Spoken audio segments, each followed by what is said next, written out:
Dr. Alistair Finch was obsessed with quiet, not the peace of a library or the hush of a winter forest, but true, absolute silence. As the chief acoustician at the secretive Ether Dynamics Institute, his world was sound waves, frequencies, and the constant, nagging presence of noise. For a decade, Alistair had worked inside the ether chamber, an anechoic fortress designed to absorb 99% of all perceptible sound. It was the quietest place on Earth, yet Alistair always sensed a remnant, a ghost in the machine. He had theories, complex mathematical models suggesting that the absence of audible sound didn't equate to a complete absence of all vibrational energy. He believed that true silence was not zero, but a single, infinitesimal frequency that the human ear had evolved to filter out, the omega tone. The Institute, funded by an anonymous tech billionaire, treated Alistair's omega tone theory as a fascinating but ultimately eccentric pursuit, until the day Alistair introduced the resonance filter, a device he'd cobbled together from proprietary ether tech and a collection of salvaged antique radio parts. He claimed the filter could finally isolate and amplify the omega tone from the chamber's deep vacuum. His colleagues laughed. The director, a rigid pragmatist named Harrison, gave him one final week before decommissioning the project.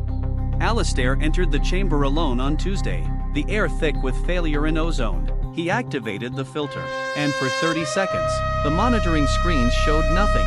Then, a single, unwavering line appeared on the oscilloscope, a frequency far below human hearing, 0.0003 Hz. It was so slow, it was almost imperceptible. Alistair didn't hear it, but the machine confirmed it. The omega tone was real. Triumph quickly curdled into terror. As the line solidified, Alistair felt a sickening pressure behind his eyes. He stumbled back, throwing his hand out to shut down the filter. But before he could, the line on the screen began to change. It wasn't just a frequency, it was a pattern. It looked deliberate, like Morse code slowed down to geological time. Panicked, Alistair tore the filter out of the main array and fled the chamber. For the next 3 days, he worked feverishly in his dimly lit apartment, splicing the recorded omega tone data. The Institute's security detail was closing in, but Alistair couldn't stop. He had to translate the pattern. He used complex algorithms, linguistic models, and even ancient musical scales. Finally, late Friday night, the code broke. It wasn't a language he knew, but the message was universally terrifying. He synthesized the pattern into English text. "We hear you. Stop transmitting the void." Alistair froze, staring at the message. He had been measuring silence on Earth.